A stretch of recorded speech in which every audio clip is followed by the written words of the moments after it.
Welcome to the Resilience Resourcing Podcast. This is a connection space where badass women share their real on their way to resilience. Each week, I have the pleasure of spotlighting women dominating in a diverse landscape of fields ranging from performance neurotraining to film and all in between. You will get to know the unique qualities these women each carry and how connecting with these empowering women's stories bring about camaraderie and in turn empower you towards your unique dreams and goals. Okay, so today I have the opportunity to speak with Ginny or Virginia. You go by Ginny, right? Yeah, some friends call me Ginny, some friends call me Virginia. Yeah. Well, I'm going to call her Ginny because she's a friend now. So Ginny Burton, you may recognize her from Eric's Hero. She was on Komo News.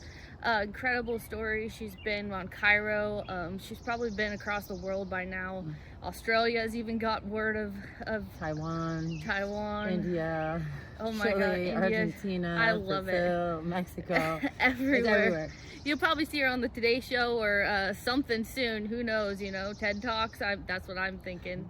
But I get the pleasure to speak with her today because she blew my mind. When I heard the story, honestly, my mouth dropped. I was like, that is exactly what resilience resourcing is all about and what this podcast is all about. It's about spotlighting badass women who've overcome adversity and trauma to reach for their dreams and been successful. And you also are a Husky, so you just graduated. Congratulations. Thank you.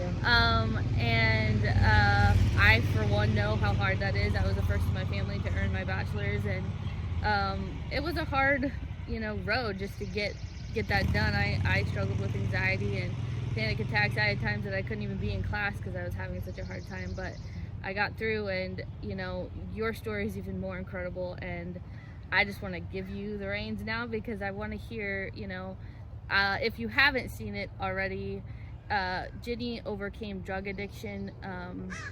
Since you were about 6, you basically were in some kind of drug. Was it 6 or 12? So, it was actually 1979. Okay. So, and things can get a little bit fuzzy with timelines when you're as old as I get, as I am getting. You look young still. So I actually think I was about 7 when I started to do drugs with my mom, and then by the time I was 12, I was doing methamphetamine, and then I started doing cocaine. So yeah, and there's probably a handful or less of people that can say that and who are where you are right now.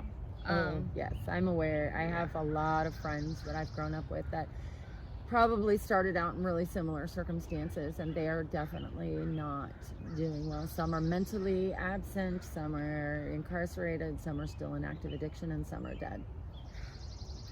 I can't even imagine. And the thing that started with you is that your family, your mom was a drug addict, and was your dad as well? Yes.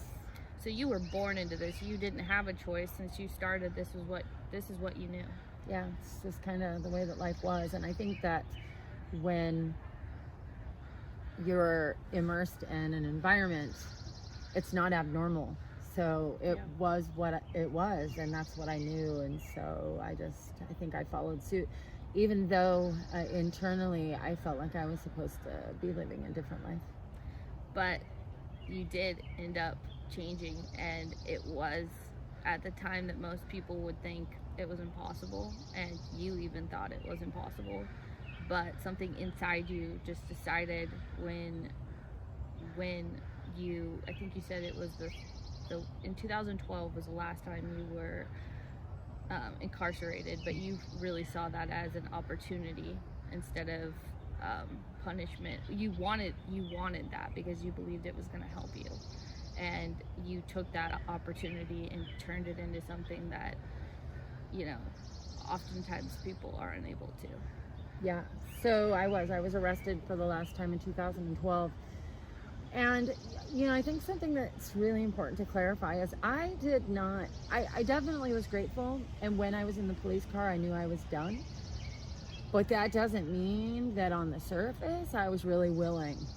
It doesn't mean that I was happy about being arrested. It doesn't mean that I was like, yes, However, it does mean that internally I knew I was done. I knew that I had surrendered to my disease, that I could not beat it on my own, and I knew that this was the way out.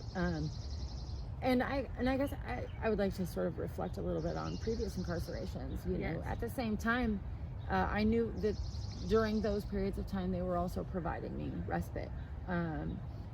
You know, I think that I probably would have had a very different outcome if our correctional facilities were set up in a rehabilitative way, but they're not. The programs that are inside are not accessible to all people that are incarcerated, you know, for whatever reason, whether it be funding issues or just a lack of desire to rehabilitate folks in prisons because there's some sort of idea that just punish them. But, you know, in reality, it's not necessarily punishment. It's a warehousing sort of situation inside of prisons.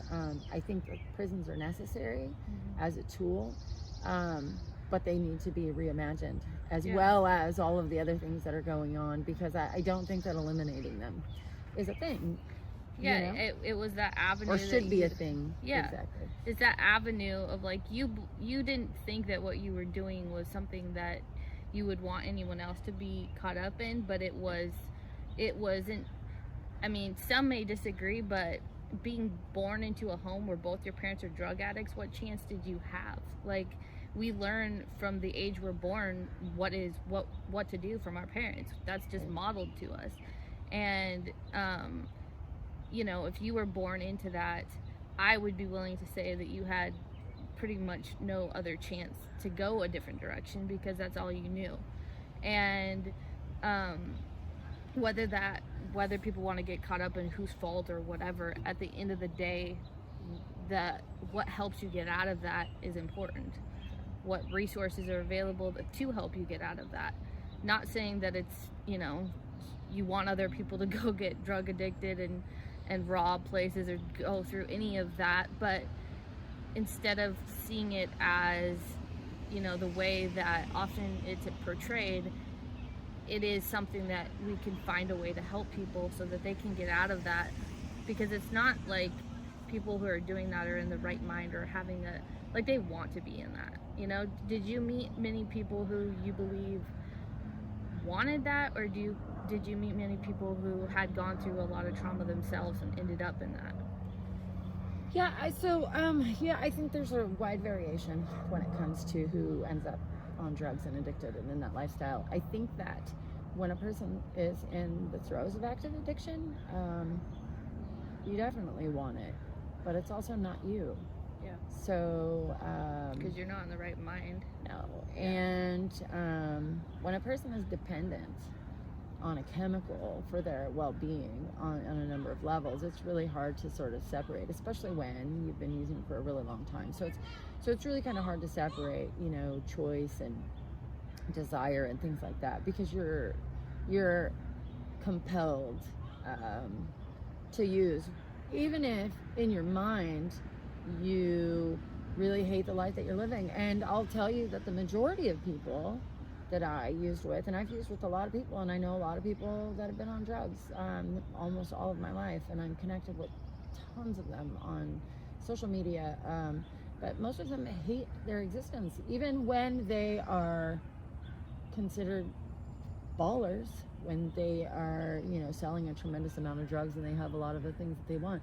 Their life still isn't necessarily a quality life.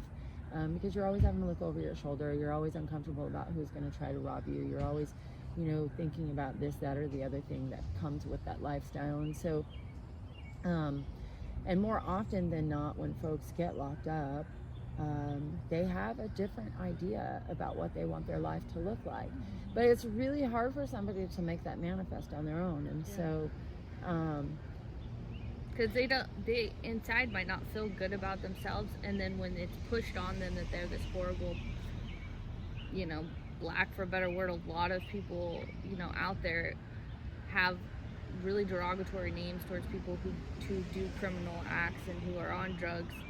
And I can only imagine them being locked up and already feeling like, you know, worthless in whatever way because of whether before you started drugs or after,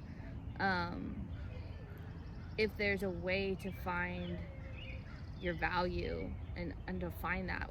Did you go through that when you were incarcerated, during any of the times that you were incarcerated, where you kind of found yourself again or realized, hey, like I have value and I have something to give back that, you know, these drugs have taken from me? Yeah, so, I mean, thinking that I have value probably didn't come until way later, but anytime there's a separation between me and a drug, I, I, I become awake, essentially, internally, and I do recognize that there are things that I want. You know, I just want to, one thing that I think is happening in society right now is that we're painting a picture of the addict and criminal as a victim. And even though we may have victimization, you know, in our story, we're victimizing people. We're out there and we are victimizing people. And one of the things that's kind of happening right now, which is challenging for me, is that we're not holding anybody accountable. Yeah. And I think that accountability is really necessary. I would not be where I am today if I was not forced to be accountable on a number of levels, and if I wouldn't have learned to take responsibility for my life and my actions. What I did in addiction was not okay. The way that I damaged other people was not okay. Did I have self-control? Not necessarily. But I'm going to tell you, I'm really grateful for the opportunities I had by getting arrested and by having to sneak around to do the things that I was doing, because had I been using now, I wouldn't have the opportunity to be where I am today. Would you say the accountability is empowering towards you being able to make the changes that Absolutely. you did? Absolutely. Yeah.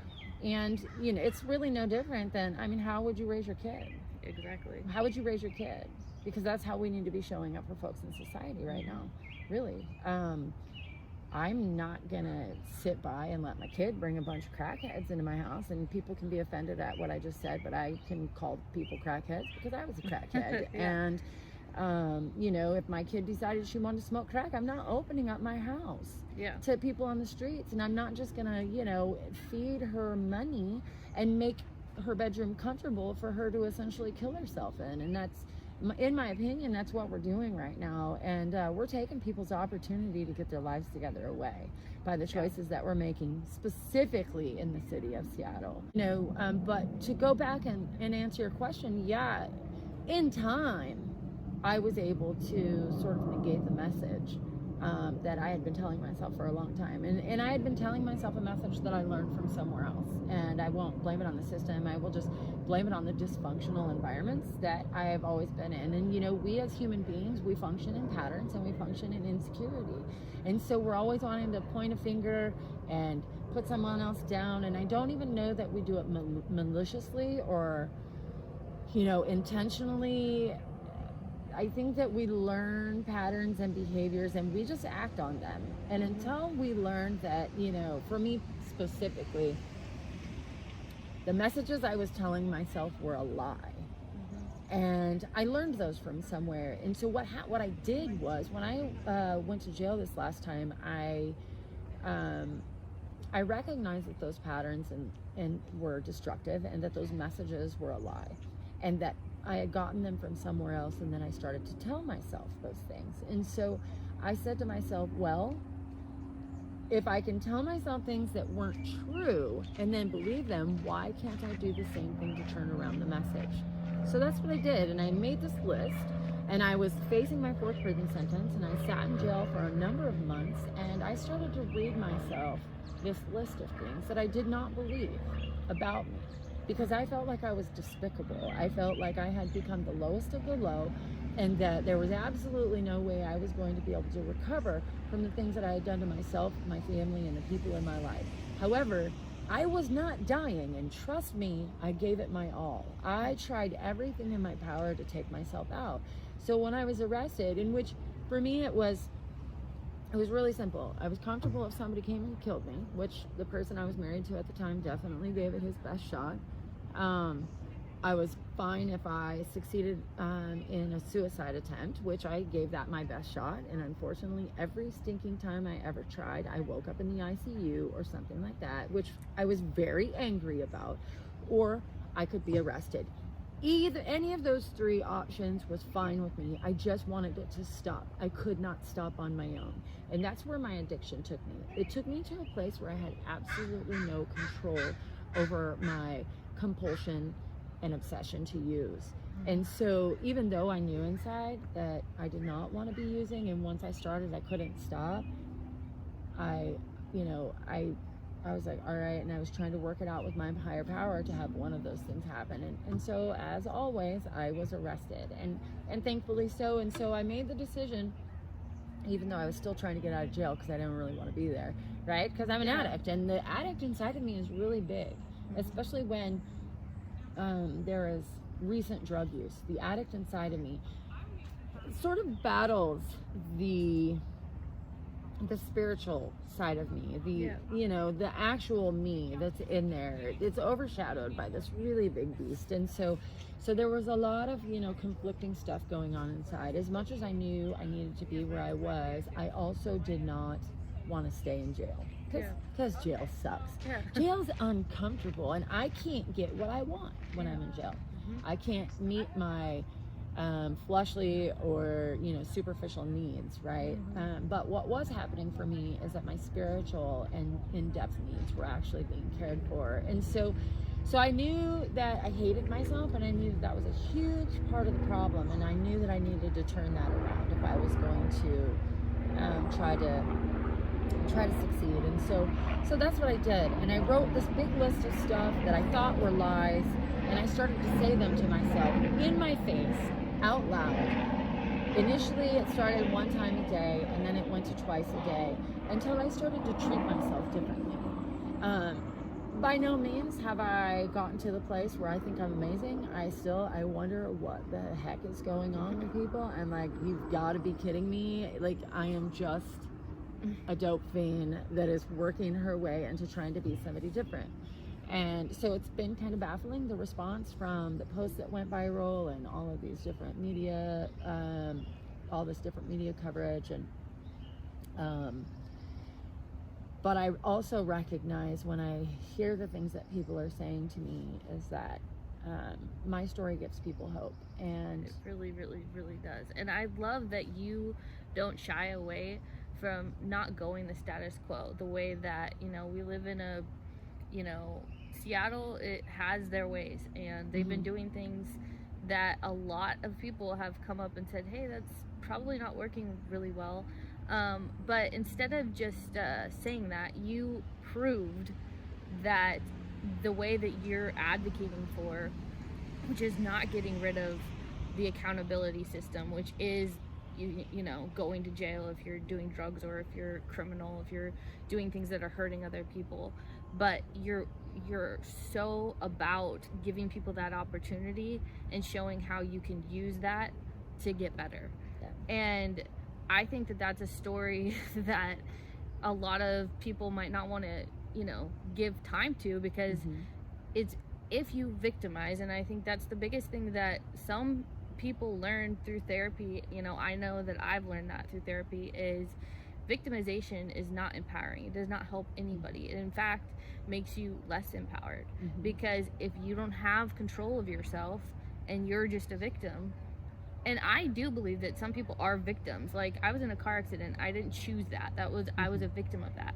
But if I sit in that for the rest of my life and just call myself a victim and have no control to change the trajectory, then that disempowers me instead of empowering me. And so I just love that you're a badass, that you're willing to say, no, like, this actually did help me, and you're wanting to go forward and help other people in that area. I mean, you spent how many years in social service helping people while and after you got out of drug addiction? What were, can you take us through some of those really rough times where, even though you're doing, you were reading yourself those things, even before that, like, what were the stories going on in your head? I know part of it, you were drug addicted, so it's kind of using, part of that is just the chemicals that you're dealing with. But what was really going on in your head this time? What does go on in the head of an addict? Like, what is part of that is hard to get out of? Like the trenches of, you know, what people don't see is this, like, we see out after how far you've come, but like you had a story that was pretty significant, and I really want to get to like those hard times, because I know there's people out there that are in hard times who believe, you know, I'm sure you shared something about attempting suicide multiple times and almost being killed and wanting that.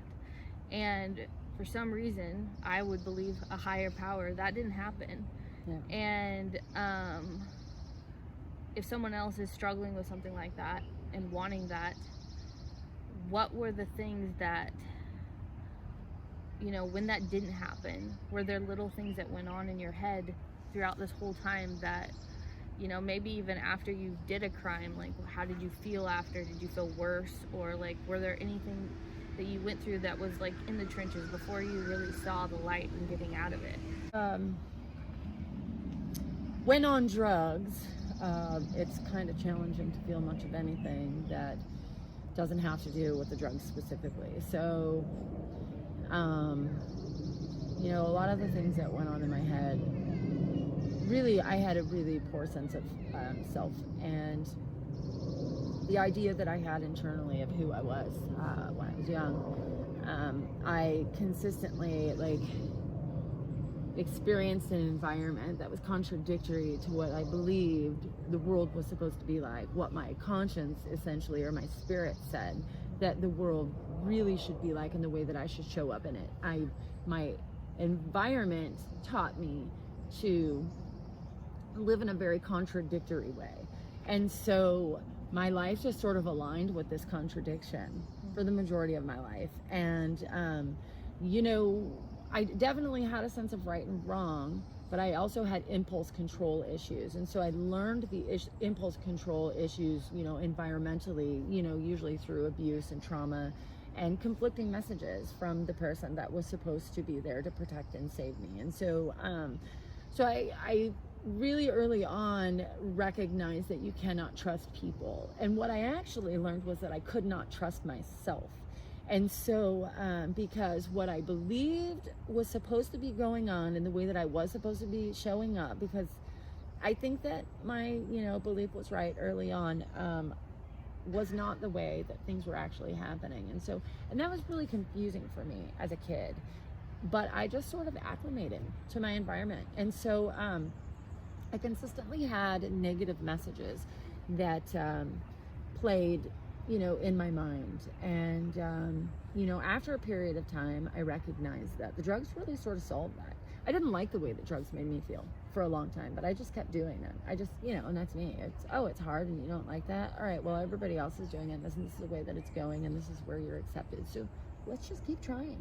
Let's just keep trying. And so, and it's kind of the way that I've approached everything. I try to do the best that I can in every environment that I'm in, and that included being a criminal and a drug addict. And so, you know, and I didn't really initially start out as a criminal, but as, you know, time moved on, I, you know, became involved with people that committed crimes, you know, even, you know, as a kid, just doing stupid stuff and going into high school portables with kids that broke in, you know, to being, you know, married to a career burglar that was really good at what he did. And so, and also, you know, participating in criminal acts with my mom and learning, you know, the art of forgery and things like that. And so those were, you know, they became patterns, even though there was always a fear and anxiety around doing them, because I did understand the consequences that were associated with participating in those kind of things. But I didn't have experience with learning how to get a job and work and things like that. And and things were really chaotic in my life and very violent for a long time. You know, from, you know, my mom being my first abuser to my the man that I married, to just the different environments that I engaged in. As you know, like as part of the society that I was involved in. And so, you know, I went to prison the first time, and I recognized that the drugs were a huge problem in my life. Mhm. But I wasn't yet really willing to do too much of anything different, and I really didn't know what to do differently. And so, but I did recognize that they were a problem, and so I got out of prison the first time, and then 7 months later I went back with 3 new cases, and I totally recognized that, and a number of things occurred in that 7 month period. I shot someone shot me.